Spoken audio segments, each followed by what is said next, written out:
दिसाची तिसरी पत्रकार परिशद रोखडीच सुरू जावपाची आसा. ह्या पत्रकार परिशदेन द 7 लास्ट वर्ड्स आनी क्लिओ हे दोनूय फिल्मांचेर चर्चा जावपाची आहा. ही दोनूय फिल्मांचो केंद्रबिंदू संगीत आसा. तर ह्या दोनूय फिल्मांची सविस्तर म्हायती घेवपा खातीर चला पत्रकार परिशद जाता थंयसर चलुया. Flight to the imagination and soul to the universe and life to everything. And today we have a group of directors and actors who have given the power of music to their films. And they are the directors, Mr. Goa News, Miss Arian Lorraine, Mr. Juan Andres Arango, and actors Mr. Jerome Paulio of the movie The 7 Last Words, and Miss Eva Kuhl, the director of Belgian movie Cleo. I welcome you all to the press conference. Now let's begin with Cleo. Cleo is a debut feature film of director Eva Kuhl. It's about a 16-year-old girl who survives a traumatic accident, and the music plays a crucial part in Cleo's process of rebuilding herself. The movie is competing for the Centenary Award for the Best Debut Feature Film and also the prestigious UNESCO Gandhi Medal. And about Eva Kuhl, she's a Flemish screenwriter and film director. She's directed 4 short films which have been nominated and awarded at various film festivals at home and abroad, including Women's Independent Film Festival in Hollywood, where her short film won 4 prizes. Ms. Eva Kuhl, I request you to tell us more about your movie. Well, so my film is Cleo. As I was introduced, so the film talks about a 70-year-old girl who loses her parents in a car accident, in a hit-and-run car accident. That's one of the main topics of the movie, how to cope with grief when you lose some relatives in an accident and there are no answers to it because the perpetrator, he flew. And at the same time, it's also a movie that talks about hope. It's a warm movie. It's because music is a very important part of the movie, especially the music of classical componist Rachmaninoff. Because Cleo, she plays the piano, and this is for her the way to overcome her grief. She finds a lot of relief and comfort in the classical music, and that's why I wanted to make this film. I hope that it's a universal film that everyone can rely on.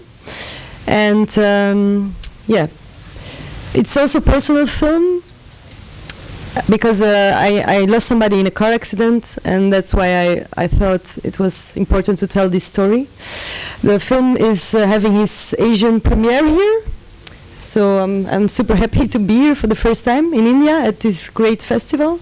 And we had a premiere about 1 month ago. We went to the Ghent Film Festival. The film went to the Rome Film Festival and to Tallinn Black Nights Film Festival. So this is the 4th film festival of the movie. Thank you. Now we go to the 7 Last Words. The movie is a very different one. It's based on the 7 themes particular to humanity expressed in a musical composition again. Forgiveness, salvation, relationship, abandonment, distress, triumph, and reunion. This film was selected for the International Film Festival Rotterdam 2019. Now 7 award-winning Canadian filmmakers of diverse origins and art practices have come together to make this movie. We have the main director, Mr. Goa News here. He's also done the screenplay for this movie. He's made many fiction films, music videos, television series, and feature-length documentaries all over the world. And he has a number of awards to his credit. We also have Miss Arian Lorraine. She's also the director. And she's a documentary filmmaker of Iranian and Canadian origins based in Montreal. Her mid-length documentary won the prize of Best Canadian Short or Medium-Length Film at Montreal Film Festival. And Mr. Juan Andres Arango, his debut feature film, La Playa DC, premiered at the 2012 Cannes Film Festival and was selected as the Colombian entry for the Best Foreign Language Film at the 86th Academy Awards. And we also have the actor, Mr. Jerome Paulio, with us today. Now, I request Mr. Nebatin, please tell us more about your movie. It seems that there has a new, it opens a new dialogue between film and music. So we would like to listen to that. Origin of the film is that I'm a musician as well, and I was working with a string quartet that I met at a residency in Banff in Canada, and they're an Irish-English quartet, and they introduced me to a lot of string quartet music that I'd never heard before. It was never something I really had my radar on, and I started composing for string quartets, and I just got into that whole style of music. And I was visiting them once, and the cellist was telling me how she wanted to make an album of the 7 Last Words of Christ by Joseph Haydn, which is this very beautiful series of sonatas.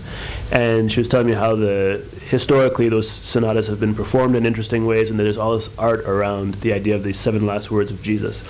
And what was interesting to me was how these words and how this music is so universal. Like the act of a man facing his mortality has nothing to do with Christianity, really. It's something that anybody can relate to.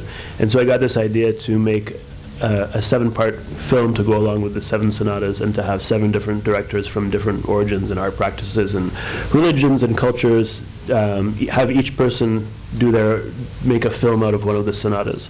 And that's what we did. And just to be clear, I only wrote the screenplay for the films that I did as part of the 7 Last Words. Each director had carte blanche to do whatever they wanted, and so the film ends up being this very diverse experience that goes from Iran to Haiti to Colombia, and what ties it all together really is the music. There's no dialogue in the film, and even though the images are quite different one from the other, the fact that it's told through music, I think, unifies it into a pretty intense experience. Last night we had our screening here, and it was wonderful, and some people were very, very emotional about it, and it was a beautiful thing, actually. Thank you, Mr. Nabatin. Anyone else from your team would like to add something about it? And after that, we can go to the media. Yes, I like to say that the film was a wonderful experience to shoot, precisely for the reason that KHABAR mentioned. We had complete freedom to react in a very personal way to what this specific word meant to us. And since we were shooting with no sound, as the film was going to be played with the music, we could shoot with a very small team that gives a great liberty and a great intimacy to the act of shooting. So for me, it was a very refreshing experience to be able to shoot in this very personal way. The fact that the films are shot in all these different places, we only had the theme and the music as guiding threads to write each our own stories, our visual stories. And there the music is really our guiding thread and a tool for expressing emotion.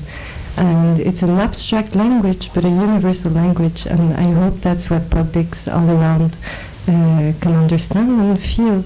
I have to say, for me as an actor, that was a huge challenge for me. It was a big challenge because it was without sound.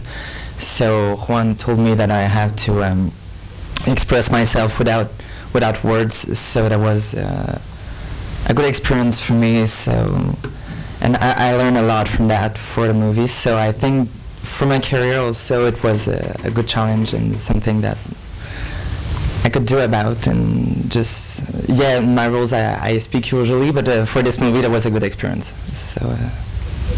Thank you. Now the floor is open for questions. Challenging, but how tough was it? Was it very, very tough? You said challenging, but how challenging was it? Good question. I have to say that the funniest thing behind all of that is that while we were shooting the movie, I've been sick because there was 12 hours in a boat, and I didn't know I could be sick with that, and that was funny. But for the emotions too, because I played someone who was depressed about he didn't talk to his mother anymore, and to know that I was in a boat for 12 hours, I was sick, and I had to act. That was a great challenge for me, because I was like, I need to prove that I can be a good actor. And I remember while I was sick, Juan was like, would you like to take a break? And I was like, no, let's continue, and I was ready to do everything. So that was a big part of the challenge for this movie. So I was proud of it. Something about the title of the film.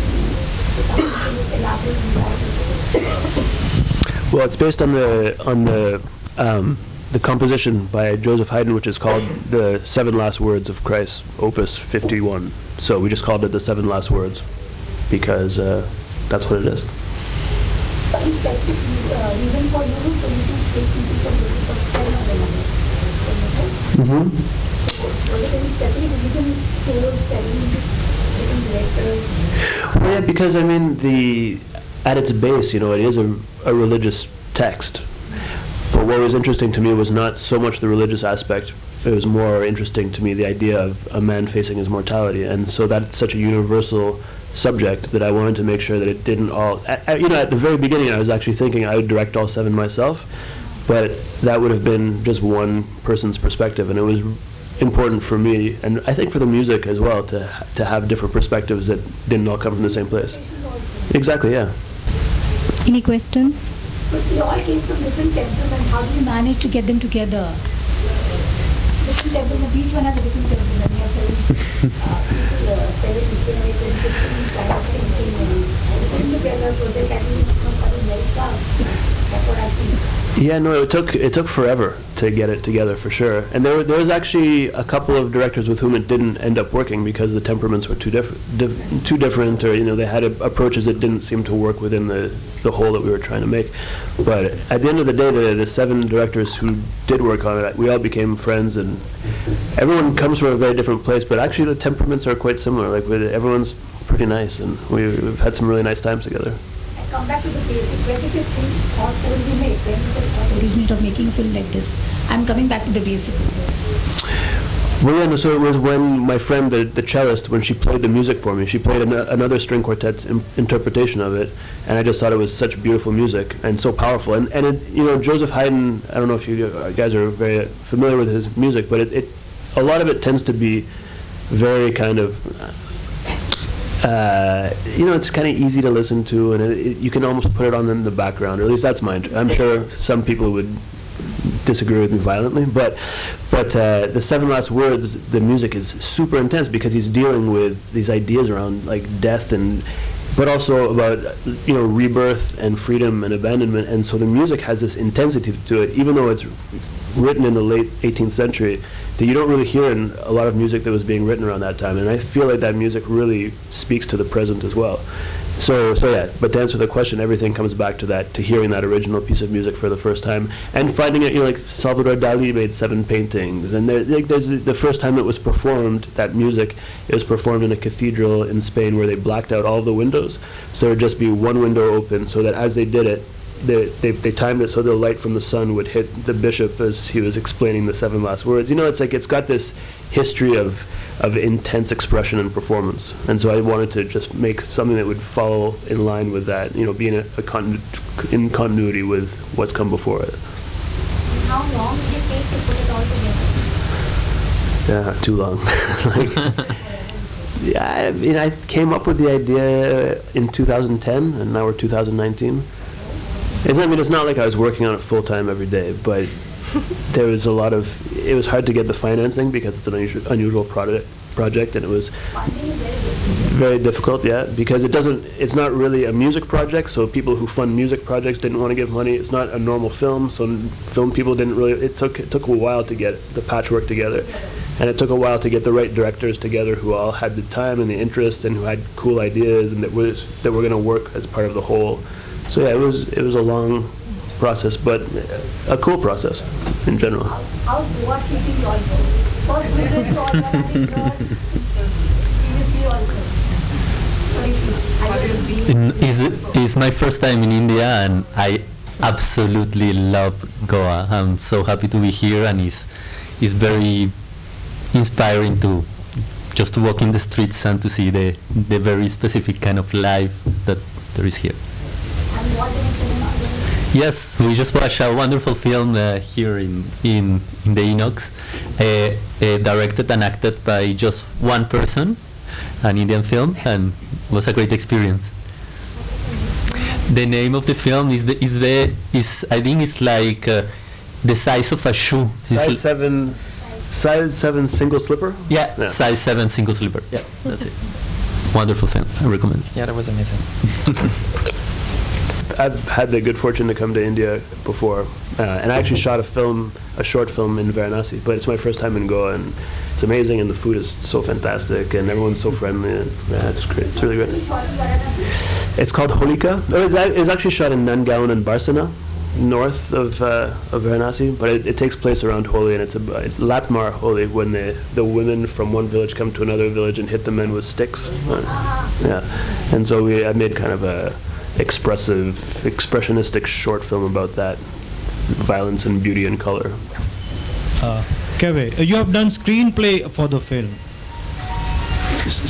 For this film? Yeah. Well, each person did their own. So I did the introduction and the conclusion of the film and one of the parts in the middle. So I wrote my screenplays for those, but everybody else wrote their own screenplay, and people had different processes. Like some people wrote quite long treatments, that were quasi-academic, and some people wrote almost nothing out and just had very kind of pure visual ideas. Everyone had their own process to get to the film that they ended up making. Must have taken. I mean, well, one thing that I think made something of a difference was we had the same editor for all of them, but at the same time, each director was very involved in their own editing, and the editing does change quite a bit from one to the other. But I think having one person in the background of all 7 films, that was helpful. And I think it's also a lot about, everyone was thinking about their own films in terms of the music, and the music is everywhere, so. Well, it's 7 separate films that come one, so everybody's final version is their own final version. Yeah. So they didn't start off with a brief or something like that? The brief was, you have to make it based on this music, and that's it. Go. Yeah. How the shooting experience in Varanasi? But completely insane. It was amazing. Well, I mean, like when I left at 4:30 in the morning on the main day of Holi in Varanasi, and I was there with my wife, and I came back, around 2 p.m. and all my clothes were completely ripped. My Bolex had paint all over it. It was like total chaos. People were jumping all over us, trying to steal the camera, monkey, it's just wild. Yeah. What is Vrindavan? Well, we shot a little bit in Vrindavan, but mostly in Nangaon and Barsana. Yeah, well, I have a question for you. Your movie is competing for the UNESCO Gandhi Medal, right? Yes, I just heard, actually. I didn't So know how do that you think already. it has projected the values of like peace and non-violence? Can you just give us a description? Well, I think that maybe the main values of the movies are family and love, because that's what is universal about it. Everybody knows, everybody loses at a certain point family members in their life, and I think the way how to cope with that is very universal. So that's maybe one of the reasons why they saw that. That's what people tell me. And also, I think it's beautiful actually to be here with the other fellow filmmakers who want to talk about classical music, because that's also something that unites us. And in my film, the film talks about the Russian composer Rachmaninoff. And I just enjoy it so much when I'm traveling with the film and people say like, I love Rachmaninoff, I'm playing it. I just hope that it can inspire other people to listen to this music too. Thank you. Any more questions?